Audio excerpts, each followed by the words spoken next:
자, 다음은 이제 우리가 소설로 넘어갑니다. 지난 시간에는 시의 소통 구조를 배웠고 오늘은 소설의 문맥에 대한 문제고 첫 번째 나오는 게 28쪽에 나오는 게 기출 문제예요. 네, 서대주전이라고 이건 쥐와 관련된 얘기예요. 근데 우리가 이제 고전 소설을 읽다 보면 지금 오늘 우리가 연습해야 될 건 이런 거야. 글과 글 사이에 숨겨진 이걸 문맥을 콘텍스트라고 하는데 행간의 의미를 읽자는 거지. 콩알이 하나 없으니 줄인 처자를 어이할고 이건 장기가 하는 말이에요. 장기전이 나왔다. 장기전인데 장기전이라고 하는 소설이에요. 야가 주인공이겠지. 근데 가난한 애로 나온다고. 근데 가만히 보면 얘가 하는 말이 마치 그 양반 사대부들이 하는 말하고 비슷하거든. 그래서 얘는 특별히 누구를 얘기를 하느냐? 경제적으로 몰락한, 가난한. 우리가 언제부터 경제적으로 몰락한 양반 사대부에 대해서 얘기를 하냐면 조선 후기지. 임진왜란 이후부터는 양반들이 다 잘 사는 게 아니고 몰락한 양반들이 작품의 주인공으로 등장할 때가 있어요. 그러니까 이게 어떤 인식의 변화냐면 임진왜란 병자호란 전까지는 양반 사대부들은 특권 계층이고 사회적으로 약 3% 정도 되는 애들인데 얘네들은 모든 걸 다 가졌거든.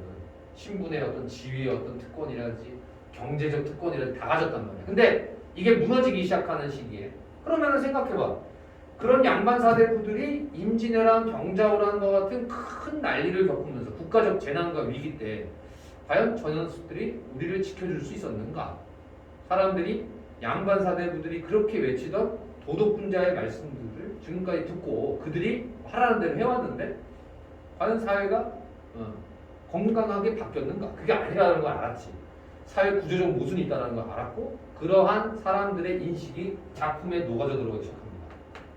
그래서 콩알 하나 없이 줄인 처자를 어이할고 이게 바로 경제적으로 몰락한 양반 사대부들이 하는 말이라는 거야. 이거 이런 날이 올 거라고 상상도 못했지만 변했지. 어떻든 협사촌의 서대주가 도적들과 아래 위 낭청을 다니며 함께 도적하여 부유하다 하니 이랬어요. 자, 그러면 서대주는 뭘 말하는 거냐? 신흥, 부호 세력들이 나오는 거야. 이거야. 그러니까 양반은 아니지만 양반들보다 돈을 많이 벌기 시작한 양인들이 나오기 시작해. 이 사람들이 새로운 도주가 중인계층들이지. 기술직들. 이 사람들이 역관이라고 해서 중국하고 교역하고 무역하는 거. 그러니까 우리가 고전 소설에 보면 허생전이라고 하는 작품이 있어요.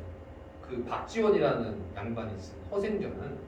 거기 보면 허생이 이렇게 장사를 통해서 엄청난 부를 이제 얻은 걸 이제 보여주거든. 경기도 안성이라는 곳에 가서 서울에서 한양에서 쓰이는 물건들을 독과점을 해가지고 가격을 뻥튀기를 해도 사람들이 어쩔 수 없이 살 수밖에 없는 구조. 자, 이런 일들이 벌어지는 시대적 현실이라고 생각을 해보면 서대주는 신은 부자가 되는 거고 이 장기는 몰락한 양반이 되는 거야. 그러니까 얘가 지금 가난을 걱정하여 그러니까 처자들을 먹일 걱정을 하고 있는 사대부가 되는 거야. 그래서 이 신흥 부자인 서대주에 찾아가서 내가 돈을 꾸겠다라는 얘기가 이 얘기입니다. 그러니까 그런 맥락으로 읽자는 거지 우리가. 이걸 맥락이라는 걸 하고 맥락. 작품에서 어떠한 맥락으로 이런 말을 하는지를 우리가 꿰뚫어 보는 거. 그래서 이런 거는 주로 어디 나오느냐? 보기에서 많이 제시가 되죠. 이 보기를 보고 빠르게 접근하는 거지. 그러니까 어떤 친구들은 내가 작품을 잘 모른다고 한다면 저 보기를 아주 10분 활용합니다. 보기를 보고 이 작품은 어떤 작품이구나. 어떤 관점에서 읽어야 되고 어떤 맥락이구나. 라는 걸 빨리 눈치채기도 하죠. 자, 그래서 협사촌을 찾아와서 생각해보니 이놈이 본디 큰 지로 도덕질하는 놈이니 무엇이라 부를 꼭 쥐라 해도 좋지 않고 서대주라고 해도 좋지 않으니 이놈 이름을 부르기 어렵구나.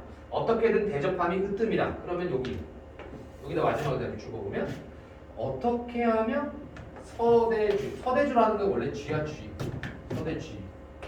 쥐인데 이 쥐를 갖다가 이 쥐를 얘기를 하는 거거든. 이 쥐를 어떻게 내가 대접을 해야 될까? 이렇게 생각을 하는 거지. 요 대목에서 장기가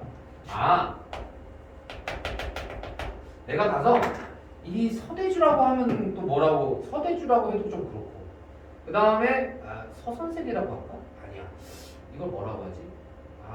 쥐라고 하면 뭐 할 건데? 그래서 생각해낸 게 서동지라는 말을 찾아요. 서동지. 이 서동지의 뜻은 어떤 거냐? 이게 이제 맥락이잖아. 서동지라고 부르지 않게 나와 이게. 봐봐. 동지라는 게 뭐냐면 이 몰락한 양반이 자기와 몰락한 양반이 신흥부자인 쥐를 이렇게 생각하자는 거지. 같은 양반으로 대접할까? 이런 말이 나옵니다. 같은 양반으로 대접하면 그러면은 서대주가 좋아하지 않을까? 무슨 말인지 이해되지? 그러니까 그냥 쥐라고 쥐새끼라고 부르면 그럴 거고 어떻게 하지? 그래서 나오는 말이 서동지가 되는 거야. 길을 재촉해 협사촌을 찾아가 서대주 집 문 앞에서 장기가 큰 기침 2번 하고 그래서 나오는 말이 이 말이야. 서동지라고 부르자라고 하는 게 이게 양반처럼 부르자라는 거지. 그러면은 서대주는 지금까지 무시와 천대를 받았는데 양반이 와서 양반처럼 대접을 해주면 서대주는 기분이 좋아 안 좋아? 엄청 좋겠지. 그래서 이윽고 시비 그 집에서 종농지가 나오거늘 장기가 이댁 아래 위 낭청으로 다니며 관리하시는 서동지 댁이요. 관리라는 말도 쓰지, 그치? 도둑질이라는 말을 안 쓰고 관리를 하시는 서동지 댁이요 라고 얘기를 하자 시비 각왈 어찌 찾으시오? 장기가 그러되 잠깐 뵙고 싶소. 이때 서대주 자녀의 재미를 보며 아내와 함께 있더니 시비가 와서 말하기를 종놈이 와서 말하기를 문전에 어떤 객이 왔을 때 장기가 왔는데 위풍이 헌앙하고 빛 가쓰고 옥관자를 붙이고. 그럼 이거 왜 얘기를 하냐? 여기서부터 여기까지 외양묘사를 하죠. 이 외양묘사의 담긴 뜻은 뭐냐면 이 집 어르신이 서대주라는 분이 서대주라는 말을 안 쓰고 서동지, 이 서동지가 위아래 낭청으로 다니며 쥐가 이렇게 타고 다니잖아. 위아래로 다니면서 이 재산을 관리하신다고 하는데 내가 한번 얼굴을 뵙고 싶어서 왔어. 이렇게 먼저 높이니까 시비가 그 말을 듣고 서대주한테 와가지고 어떻게 고하냐면 아니 미풍이 당당하고 훌륭하신 양반님께서 옥관자를 붙이고 여차여차 동지님을 뵈러 왔다고 하나이다. 이게 님이라고 붙이잖아. 맞지? 그걸 전달하는 거야. 그 외양묘사를 통해서 장기가 사실은 핵심이 아니라 장기의 외양묘사를 통해서 이 서대주를 대접하고 있음을 보여주는 거죠. 그래서 이 작품은 사실은 가는 말이 고와야 오는 말이 곱다라는 속담으로 딱 정리가 되는데 내가 먹을 걸 꾸러왔으면 그 사람을 높게 얘기를 해야지 그 사람을 깔보듯이 얘기를 하면은 그러면은 뭐 빌릴 돈도 못 빌리는 거잖아. 그런데 어떻게 이런 일이 가능했느냐? 당시의 시대적 배경을 얘기를 하는 거야. 경제적 배경. 몰락한 양반이 신흥 부자에게 양반과 같은 대접을 한다. 그래서 연암 박지원의 어떤 작품이 나오는 거야? 연암 박지원의 양반전이라는 게 바로 그때 얘기를 하는 거야. 정선 고을에 강원도 정선 고을에 부자가 살고 있었다고. 이 부자한테 양반의 지위를 파는 거야. 누가? 경제적으로 몰락한 양반이 부자에게 양반을 파는 과정. 이 얘기랑 일맥상통하는 조선 후기의 분위기. 이게 바로 우리가 말하는 소설의 문맥인 거야. 맥락. 배경을 알고 읽으면 훨씬 더 이해가 잘 되는 거지. 라는 거지. 서대주 형제란 말을 듣더니 대희하여 크게 기뻐하여 그래? 외건으로 청하고 정주 탄검 모자 쓰고 평범으로 나아가 장기를 맞아 예하고 자리를 청하니 장기가 하는 말이 그대가 서동지요 이런 말을 하겠지. 나는 양지촌 사는 화충이라고 하고 세상에 부르기를 장기라고 하는데 귀댁을 찾아 금일 만나니 구면처럼 반갑소이다. 옛날에 만난 친구처럼 반갑소이다. 한 번도 뵌 적 없으나 평안하시었어? 서대주 맹랑하다. 탄건 어루만지며 답할 종객이 이름은 높이 들었더니 나를 먼저 찾아 누지라는 건 누추한 곳 자기 집을 누추한 곳이라 한 거지. 황공 감사하오이다. 장기 다발 서로 찾기에 선우가 있는 것이 아니니 아무거나 반갑다 못하여 진절이 나노라. 좀 웃기는 말인데 누가 먼저 찾는 게 뭐가 중요합니까? 제가 이렇게 먼저 찾아왔으니 반갑습니다 하고 인사를 한 거지. 그리고 자기가 온 이유를 얘기를 하죠. 서대지 웃으며 온갖 음식으로 대접하고 자기를 양반 취급해주니까 얼마나 기분 좋아. 지금까지는 사람들이 다 쥐새끼 아니면 도둑놈 이런 식으로만 얘기를 했는데 알아주는 사람이 있으니까 기분 좋았겠지. 그래서 장기를 조롱하며 뻗하더니 장기 콧소리를 내며 말하기를 소동짓게 청할 말이 있습니다. 내 본시 넉넉지 못해 오늘까지 먹지 못하다가 처음 차가운데 양미 2,000석 쌀 2,000석을 빌려주시면 꽤 많은 양을 빌려달라고 한 건데 그냥 가을에 갚을 만한 그게 아니잖아. 근데 동지님 생각에는 어떠시오? 서대지 웃으며 하는 말이 속담에 우마도 초분식하고 소와 알도 풀을 나눠 먹고 산저도 산에 있는 그 산돼지도 갈분식 서로 먹을 것을 나눈다라고 하였거늘 우리 사이에 무엇이 어려우요? 아니 이제 만난 사람인데 뭘 우리 사이라고 말해? 완전히 장기한테 넘어온 거지. 완전히 장기한테 넘어. 처음 본 사이인데 2,000석이면 내가 봤을 때는 좋게 못해도 한 6억 정도는 될 것 같은데 6억 빌려주는 거야. 6억 가져가. 이러면서 기분이다. 이런 거지. 미친놈이지. 사실. 근데 이제 이 얘기는 사실 그 다음에 나오는 거지. 이렇게 해서 장기가 돈을 빌렸단 말이야. 근데 누가 찾아오냐면 여기에 각설, 동그라미 치고 각설이라는 거는 우리가 앞에 이야기를 끊고 이야기와 단절 하겠다라는 뜻이고 요 각설이라는 말 다음에는 그러니까 다른 장면으로 넘어간단 말이야. 딱뿌리라는 놈은 딱뿌리 새가 있었는데 딱따뿌리인가? 이 딱클이라는 새가 어떻게 해서 장기가 이렇게 돈이 많아졌지? 궁금해가지고 장기를 찾아왔겠지. 그 장기가 여차여차해서 내가 이렇게 서대주한테 서동지라 부르고 내가 돈을 빌려왔다. 곡식을 빌려왔다라고 얘기를 해주자 딱뿌리가 가죠. 딱뿌리가 가는데 이런 말을 한다고. 자네 마음이 녹록지 아니거늘 미천한 도둑놈을 무엇이라 찾았는가? 장기가 나도 생각이 있으나 옛글에 교만한 자는 집이 망한다고 했고 남을 대접하면 내가 대접을 받는다고 했고 내 가난하여 빌리러 갔기로 저를 대접하여 서동지라고 존칭하였더니 나를 후대하고 종일 문답하여 여차여차했다. 그러니까 나의 비결은 그를 높여준 거야. 이렇게 얘기를 한 거죠. 그럼 딱뿌리 하는 말이 자네 일정 간사하도다. 여기서 장기를 비난하는 거지. 아니 양반 사대부가 어떻게 보면은 참 격이 있지. 아니 어디 도둑지한테 가서 그래 동지라고 이름을 높이고 말이지. 이게 말이 되냐고. 만일 입신양명하면 충신을 험담하여 귀양 보내고 조정을 농건하며 농락하고 임금을 어둡게 하려다. 그러니까 너 같은 놈은 간신배다. 근데 자네라는 것은 장기를 말한다니까. 장기를 비난하는 말이죠. 당신같이 그렇게 줏대 없는 양반들이 있냐? 근데 내가 딱 보니까 딱뿌리도 그렇게 잘 사는 양반은 아닌 것 같아.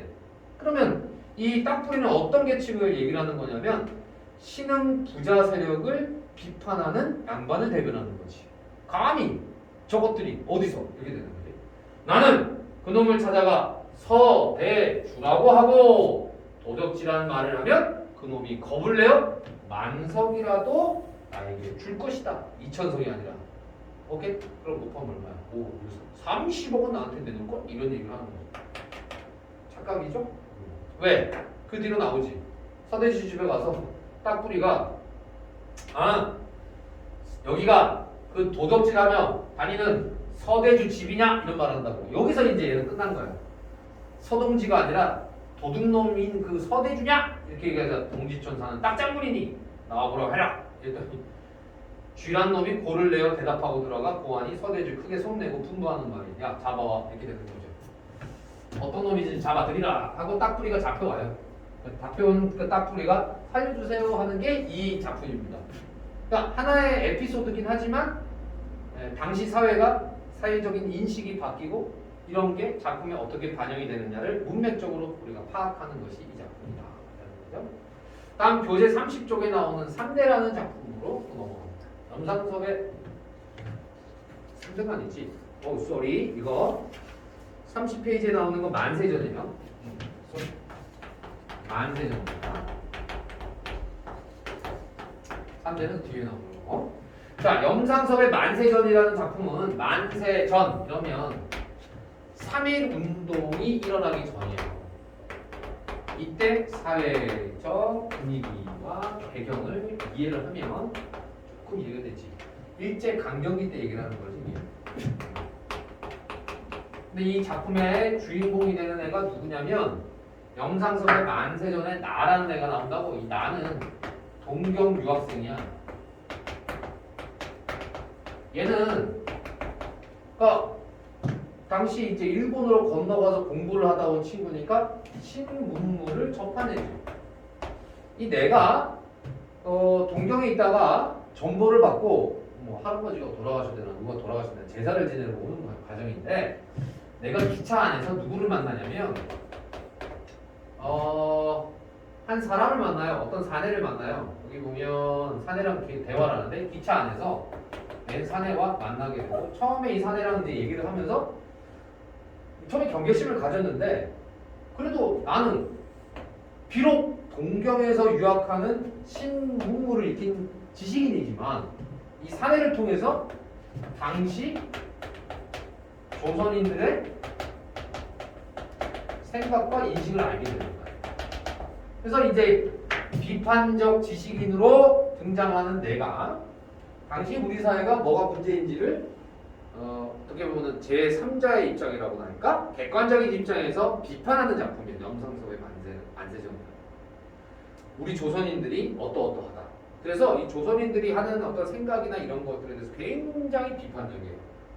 우리가 이렇게 그러니까 남이지 일본인들에게 약탈을 당하고 그 다음에 또 어떤 수탈을 당하고 강제로 어떻게 지배를 받게 된 것은 자기가 생각해 볼 때 우리가 모자라서 그렇다.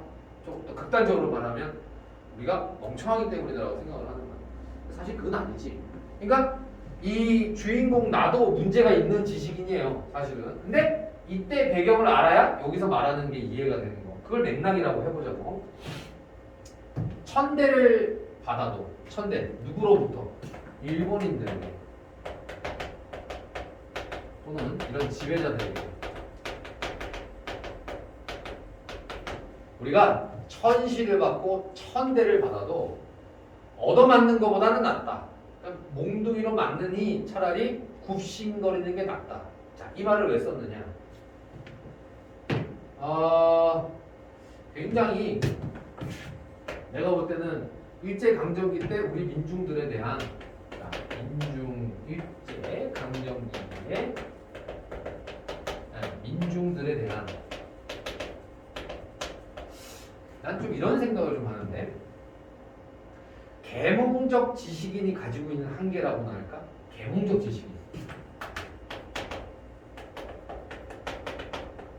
지식인들의 인식을 엿보소서. 계몽적 지식인이라는 건 어떤 거냐면 일본을 배우고 외국을 빨리 배워서 우리가 개화가 되고 계몽이 되면 우리도 저들처럼 잘 살 수 있는 것이니 그렇다면 당시 조선이라고 친다면 조선의 부족한 점들, 조선인들의 문제점들을 신랄하게 비판하는 거야. 그러니까 개화기 지식인들의 생각은 그러니까 내가 맞다고 동조하는 게 아니라 그들의 생각을 읽어보면 일본에서 유학하고 오고 또 미국의 신문물을 배우고 외국의 신문물을 배워본 사람들 우리나라가 답답해 보이는 거야. 아니 우리나라 아직까지도 중세 봉건 사회냐고. 그러니까 이거는 빨리 고쳐져야 될 어떤 일이라고 생각을 하고 조급하고 성급한 마음에 당시의 민중들, 백성들 아니면 그냥 국민들이라고 해보자. 일반적인 사람들을 굉장히 못하다고 여기는 거야.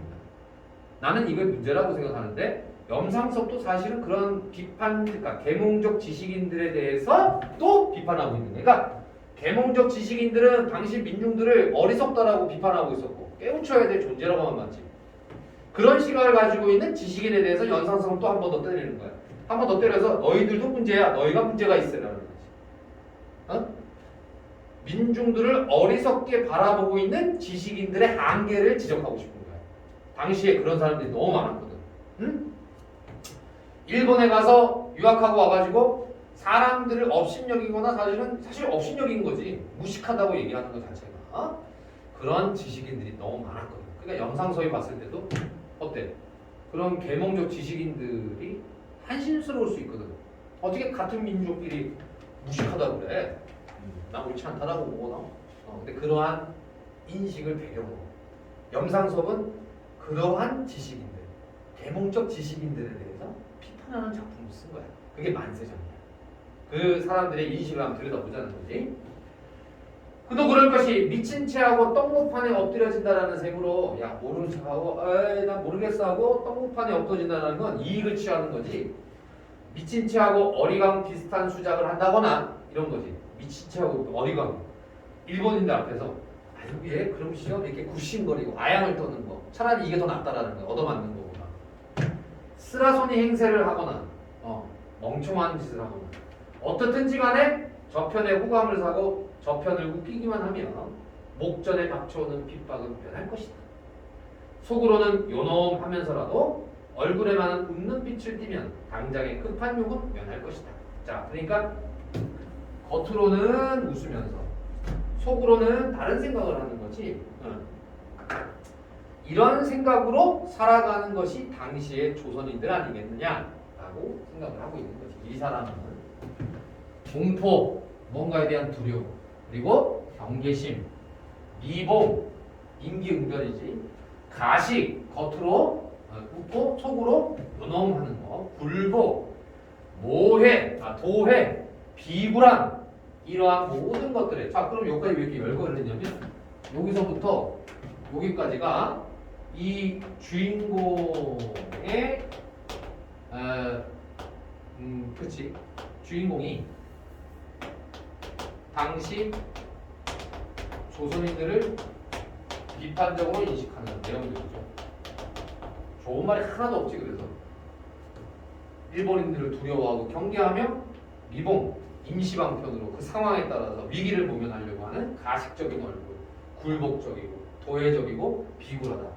이러한 모든 것들에 숨어서 지내는 것이 조선 사람들의 가장 유리한 생활 방도요. 현명한 처세술이다. 이 현명한이라는 말이 이미 비판적인 뜻을 가지고 있다. 반어법이야, 반어법. 현명하다? 자기가 봤을 때는 현명치 못하다고 보는 거죠. 실상 생각하면 우리의 이러한 생활 철학은 오늘에 터득한 것이 아니오. 오랫동안 봉건적 성장, 이거 조선시대를 얘기를 합니다. 되게 재밌는 게 이런 계몽적 지식인들은 조선시대를 되게 싫어해요. 왜? 보통 이런 계몽적 지식인들은 양반들은 거의 없거든. 그러니까 그 앞에서 말하자면 몰락한 양반들과 상대편에 있던 서대주 같은 애들, 신흥 부자들이 대부분 다 이렇게 개화적 지식이죠. 그러니까 그 사람들이 아직도 우리는 조선시대의 틀을 벗어나지 못했고 관료 전제 밑에서 덮개가 안고 굳어빠진 껍질, 자 이게 바로 비판적인 인식이라는 거죠. 민중들이 그러고 있다. 그 껍질 속으로 점점 더 파고 들어가는 것이 지금의 우리 생활이다라고 얘기를 하는 부분이 자 전체가 비판적인 인식을 하는 거예요. 시대는 조선시대에서 일제강점기로 바뀌었지만 그 시대를 살아가는 그 대다수의 국민들이나 민중들은 그런 봉건 의식 속에 여전히 살아있는 것이다. 조선시대에는 양반들에게 이렇게 굽신거리고 공포, 경계, 미봉, 가식, 불복, 도에 피곤했고 일제강점기에는 일본인들로 갈아탔을 뿐인 거야. 상전이 바뀌었을 뿐인 거야.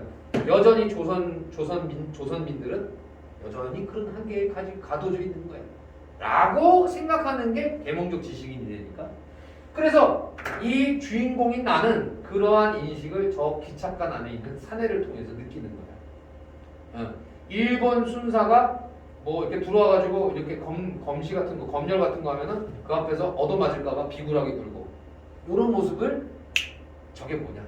그래서 이 만세전은 시각이 두 가지인 거야. 주인공의 시각으로 보면 당대 민중들을 무식하다 혹은 무식까지는 아니더라도 이렇게 부정적이다라고 보는 지식인을 하나 딱 세워놓고 우리에게는 독자들에게는 이 주인공 나를 한번 비판해봐라라는 거야. 얘가 어떤 사람이냐, 얘가 과연 옳은 사람이냐 한번 독자들이 판단해보시라고 이 작품을 적은 거야. 만세전. 그래서 어떻든지 그저 내지인이라는 거는 일본인을 말하는 거야. 왜냐하면 우리는 외지가 되고 지네가 내지니까, 지네가 본국이니까 동등한 대우만 해주면 나중에는 어찌되든 살아갈 수 있겠죠. 청년, 요 청년이란 대화를 하는 거예요. 무엇에 쫓겨가는 사람처럼 차 안을 휘휘 돌려다보고 나서 목소리를 한층 낮추어 다시 말을 듣는다. 가령 공동묘지만 하더라도 내지에도 그런 범죄들이 있다 하면 싫든 좋든 우리도 따라가는 수밖에 없겠죠.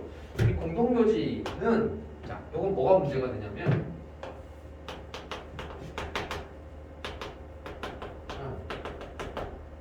공동묘지는 조선시대부터 쭉 들어오는 우리 풍습이 아니거든. 일본식이야, 일본식. 근데 공동묘지도 그렇겠죠. 일본인들이 그렇게 하라고 법을 정하면 우리는 꼼짝없이 그렇게 해야지만 되죠.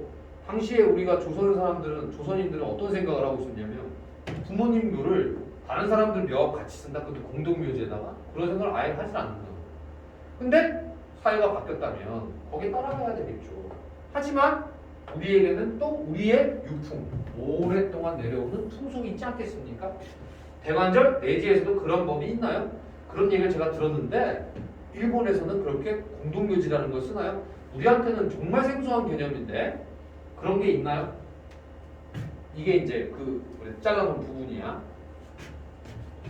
그러면 이 지식인 나라고 하는 사람을 이해를 하려면 뭐가 반드시 성결돼야 되냐면 당시 시대가 어떤 시대인지에 대해서 대강은 내가 그래도 알고 있어야만 저 사람이 하는 말을 다시 한 번 더 비판적으로 인식할 수 있는 거야, 작품을.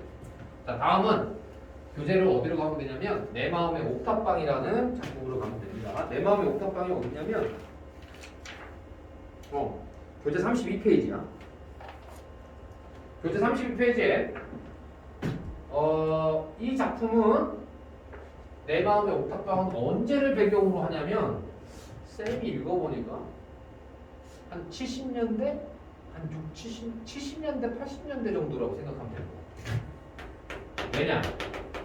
이따 보니까 그녀라고 하는 아마 이름이 지일 텐데 이 여자 직업이 엘리베이터 걸이라는 게 있어요. 엘리베이터 걸. 엘리베이터 걸은 언제 있었냐면 7, 80년대 있었거든요. 왜냐면 그 엘리베이터 요즘에 엘리베이터는 누가 버튼 누르고 제가 가는데 옛날에는 빌딩마다 엘리베이터 걸이 있었어.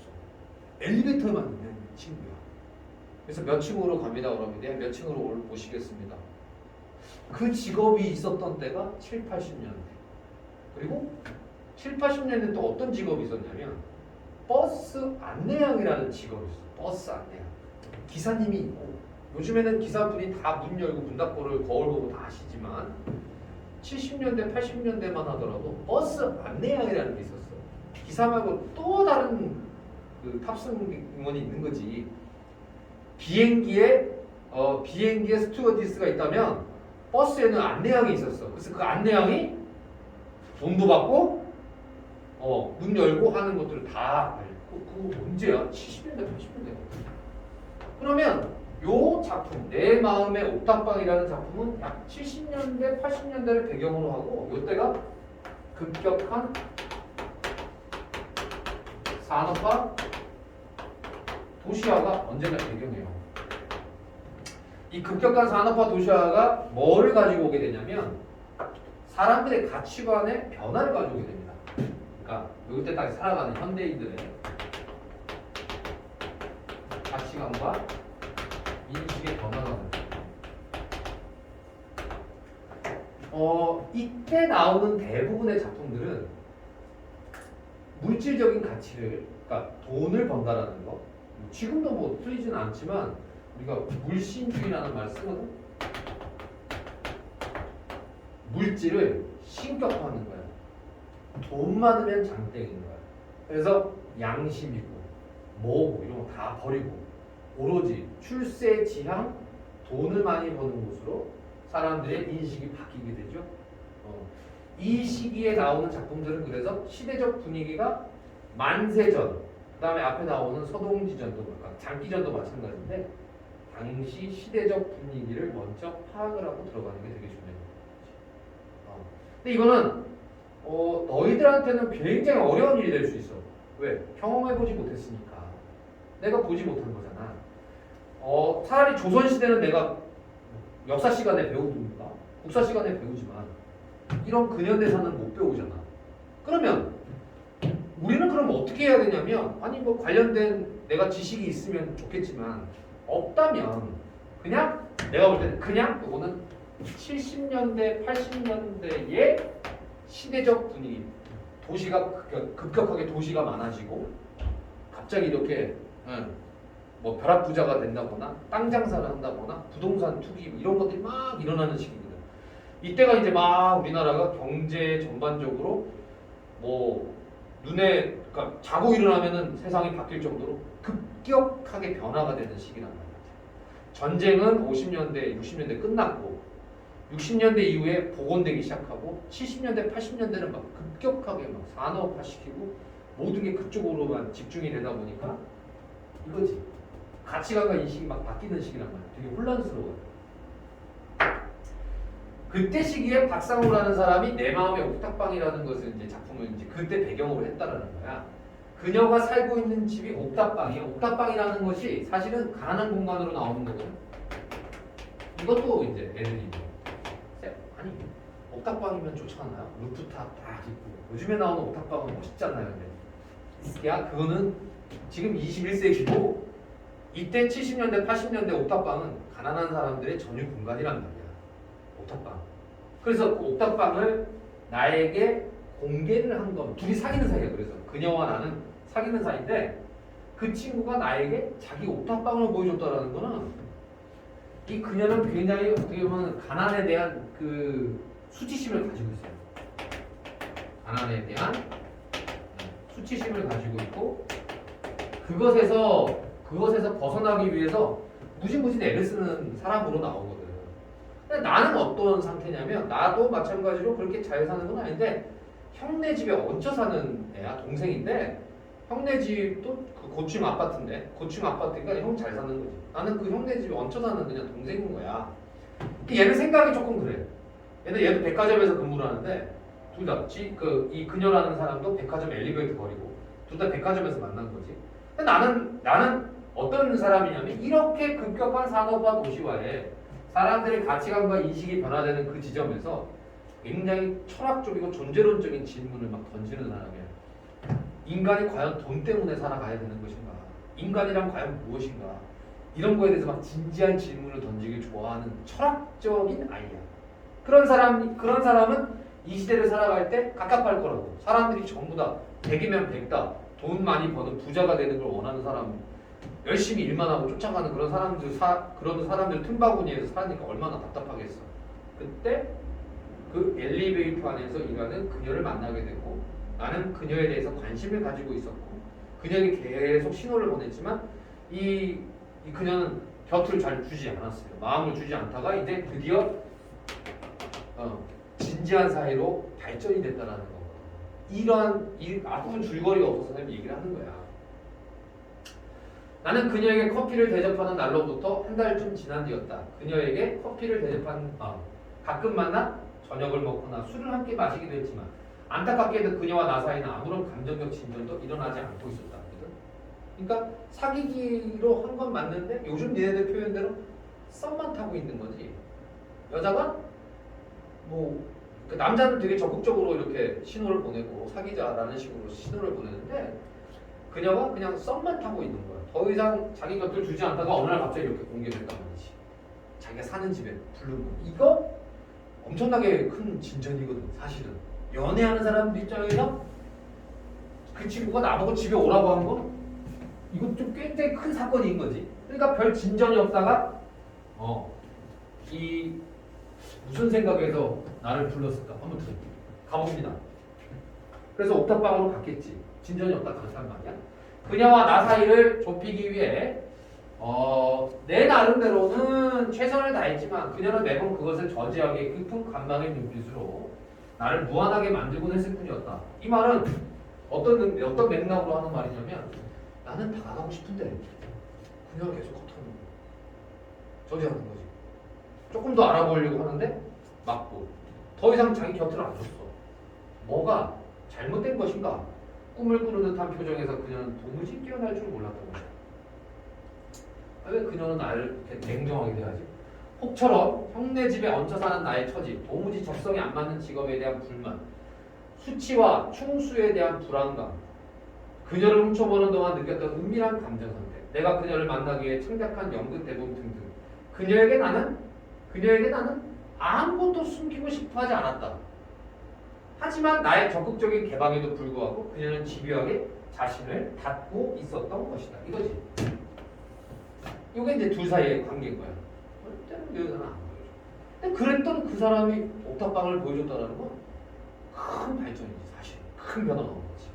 그래서 그녀의 나이가 대략 한 26이고 이름이 이주희라고 하는 것 위에는 그녀에 대해 나는 아는 것이 거의 없었다. 알려주질 않았습니다. 어떤 마음인지 난 이해가 돼. 이해가 되는데 지금 누구만 이해를 못하고 있냐면 정작 주인공 나만 이해를 못하는 거지. 선생님은 알겠는데 왜 그런지. 근데 이 친구만 왜 저러지? 왜 나는 다 보여줬는데 나는 어떤 사람이라는 걸 다 말해준 것 같은데 왜? 이러고 있는 거야. 그런 의미에서 그녀가 자신의 옥탑방을 나에게 공개했다라는 건 전부로 뒤바뀌는 일이다. 전부라는 건 아무것도 없다가 전부 모든 것으로 옥탑방 하나가 다 보여주는 것이다. 그만큼 큰 사건이야. 주희에게 난 뭐지? 자, 이건 주인공이 하는 말이야. 너에게 난 뭐지? 옥탑방으로 가기 전 술을 마시던 포장마차에서 나는 그녀에게 물었었다. 꿈을 꾸듯 몽롱한 표정, 그리고 자신에 대해 거의 아무것도 말하지 않으려는 그녀의 일방적인 무관심에 지쳐서. 그러면 내가 이 말 때문에 옥탑방을 보여줬다라고 생각할 수가 있겠죠. 왜냐하면 이 말을 던진 게 어떤 의미에서 이런 말을 했냐면 지쳤다는 뜻이거든요. 나는 주희를 굉장히 특별한 여자라고 생각해, 내 인생에서. 근데 나는 특별하게 생각하고 있는데 그러면 주희에게 나는 뭐지? 나는 특별한 사람인가? 특별한 사람이 아닌 것 같아. 사실 지쳤다는 뜻이야 이게. 이거를 눈치를 챘지 주희가. 그래서 옥탑방을 보여줬다는 사건이 벌어지고 결별을 염두에 두고 건넨 질문일지도 모를 일이었다. 나는 그녀를 만났지만 그녀는 나를 만나지 않았다라는 허망한 결론. 나만 뻘짓한 거지. 그래서 지난 한 달 동안 내가 겪었던 감정적 당혹감을 나는 그녀에게 솔직하게 털어놓고 나 되게 서운했어. 그것을 정리하려 했으나 이제 더 이상 그대의 빗장 질러진 가슴 앞에 상처를 받고 싶지 않노라. 이제 그만할래. 지쳤으니까. 그때로부터 30분 정도 그녀와 나는 아무런 대화도 주고받지 않았다. 나는 여기에서 서로 아무 말을 하지 않았지만 나는 여기서 뭐를 읽을 수 있냐면 우리 뭘 읽어야 되냐면 아무 말도 하지 않았다고 해서 아무 생각도 없는 게 아니야. 주인은 여기에서 내적 갈등을 겪었을 거야. 그럼 왜 이렇게 되느냐? 1인칭 주인공 시점은 매우 제한적이고 누구를 중심으로밖에 움직이지 않냐면 그 남자를 중심으로밖에 움직이지 않으니까 우리가 놓치기 쉬운 거. 그녀 주희라고 하는 여자 입장에 생각을 해보자. 왜 그녀는 단 한 번도 이름하고 나이에는 알려주지 않았을까? 그리고 옥탑방이라고 하는 가난을 뜻하는 상징적 공간이 무엇을 의미하는 걸까? 그렇다면 우리는 주희가 무엇 때문에 내가 싫어서 그럴 수도 있겠지만 주희가 보니까 이 남자를 전혀 마음에 안 드는 건 아니에요. 같이 술도 마시고 커피도 먹고 밥도 먹고 하는 걸 보니까 데이트는 했잖아. 더 이상 보여줄 수 없는 지점에 대해서 가난에 대해서는 어떤 생각을 하고 있는지를 우리가 생각을 할 필요가 있지. 그러면 이 대목에서 주희가 남자가 이렇게 거의 끝내자는 식으로 얘기를 합니다. 난 너에게 뭐냐 라고 얘기를 하자 30분 정도 말을 안 했다라는 건 이때 주인은 머릿속에서 굉장히 많은 고민을 했을 거야. 여기서 끝낼 것인가? 아니면 이 남자에게 나의 모든 걸 보여주자. 나는 가난한 집안에 태어났고 내가 할 수 있는 건 이렇게 지금 백화점 엘리베이터 거리고 그리고 나도 성공하기 위해서 서울로 올라왔고 이런 얘기들을 하고 싶었던 거겠지. 근데 결별을 목전해둔 사람처럼 그녀와 나는 깊은 침묵을 아무 말도 안 했다. 그녀가 버스를 타고 떠나면 다시 포장마차로 돌아가 술을 더 마셔야겠다는 생각을 하고 있을 그때 등을 보이고 있던 그녀가 차도로 내려가 지나가는 택시를 잡았다. 헤어지는 게 아니고 갑자기 택시를 타고 집에 가나? 그게 아니고 택시가 정차하자 돌연 등을 돌리고 내게 다가와 거칠게 손목을 낚아챘다. 이거지. 자, 이 행동이 보여주는 건 그래. 좋았어. 내가 사는 현실을 보여주지. 아, 따라와. 이 보고 네가 판단해. 이런 얘기겠지. 그렇게 해서 30분쯤 지난 뒤 도로와 인접한 주유소 앞에서 택시를 세워달라고 하고 한참 동안 걸어 올라가는 그런 이제 달동네 같은 그 동네를 쭉 올라오고 마지막에 그 꼭대기층인 옥탑방으로까지 가게 되는 거야. 여기가 내가 사는 곳이야. 이래도 너는 내가 좋아? 이런 얘기겠지. 근데 그 상태에서 이 남자는 이런 말을 하는 거야. 이런 데 살고 있었어? 그러네. 우리 이제 여기서 그만 만나자. 이랬으면 이 소설은 끝나는 거겠지. 그게 아니고 얘가 약간 철학적인 사람이고 그 일반적인 사람들 생각하는 것과는 좀 결이 다르다고 그랬지. 그래서 주희한테 얘기를 해. 나는 옥탑방에서 보면 세상을 내려다볼 수 있으니까 세상을 하늘에 내려볼 수 있으니까 그렇지. 저 밑에 살아가는 사람들 참 속물이라고 생각해. 자기가 볼 때 속물이야. 그 속물로 살아가는 사람들과 나는 섞이고 싶지 않아. 저 사람들은 평생 원하는 것이 집합한 마련하고 그 다음에 안정된 직장을 원하고 그냥 이거 설명만 들어보면 돼. 나는 그런 속물적인 삶을 원하지 않아. 나는 그래서 주희 네가 좋아 이렇게 얘기를 한 거야. 난 옥탑방이어도 괜찮아 이렇게 얘기를 한 거지. 근데 거기에서 주희가 뜻밖의 대답을 하는 거야. 너는 저 밑에 있는 사람들을 능멸하고 아니면 속물이라고 얘기를 하는데 미안하지만 나도 저 밑에서 평범한 삶을 살고 싶어요. 여기서 둘이 생각이 딱 엇갈리게 된 거지. 나는 내 딴에는 어떻게 보면은 주위의 마음을 사기 위해서 그런 말을 할 수도 있지만 실제로 이 사람은 그런 생각을 하고 있는 거지. 직장도 마음에 안 맞고 그다음 내가 하는 일이 어떤 의미를 못 찾겠고 얘랑 약간 철학가적인 사람인 거니까 사람들이 속물적으로 변하는 70년대 80년대 사회에 대해서 굉장히 부정적인 생각을 가지고 있는 사람이다 보니까 주위라고 하는 친구가 가난한 현실을 다 보여주자 오히려 나는 기뻤는지도 모르겠는데 기뻐서 한 말인데 주인은 그것에 대해서 야 네가 생각하는 그 하찮다고 여겨지는 속물적 근성도 나는 어려워. 나는 저런 사람들 틈바구니에서 좀 안정된 직장 엘리베이터 거리니까 안정된 직장 학교를 안 나온 거겠지. 학교를 이제 못 나온 거야. 내가 모르니까. 그러니까 안정된 직장도 먹고 싶고 남들처럼 대학도 나와서 직장도 없고 그다음에 평범한 남자 만나가지고 결혼을 하고 애기 낳고 오손도손 뭐 그런 현실적인 그게 너가 볼 때는 하찮다고 생각할지 모르겠지만 나 같은 사람한테는 그것조차 버거워. 여기서 둘이 갈리기 시작해서 나중에 이후의 스토리 어떤 일이 벌어지느냐 내가 주희가 헤어지게 돼요. 헤어지게 돼. 근데 나는 주희를 잊을 수 있다라고 생각을 했고 그리고 잊어야만 된다고 생각을 했는데 어느 순간에 술을 먹고 주인의 집에 가 있는 거지. 못 잊었어. 그리고 주희한테 고백을 하는 거야.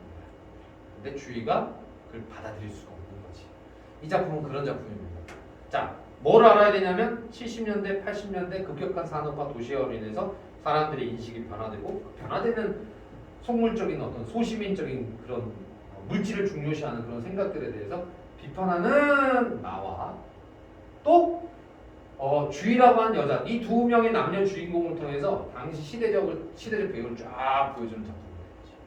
그런 것들을 파악해야 또한 읽을 수 있는데 오늘은 문맥에 대해서 설명을 했잖아. 시대라고 하는 게 그만큼 배경 지식이 필요하다는 거야. 이게 왜 그래요? 왜 이런 게 있어요? 이렇게 얘기를 하기보다는 작품에서 드러내고자 하는 어떤 인간의 소외의 문제, 산업화 급격한 도시화의 문제로 발생되는 여러 가지 문제점들에 대해서는 내가 사회과학적 지식을 좀 가지고 있어야 돼. 그래야 이 두 사람의 사랑을 온전히 이해할 수가 있는 거지. 내 마음의 옥탑방이라는 작품. 오케이? 이해되겠냐? 오늘 여기까지 하죠. 수고들 많으셨습니다.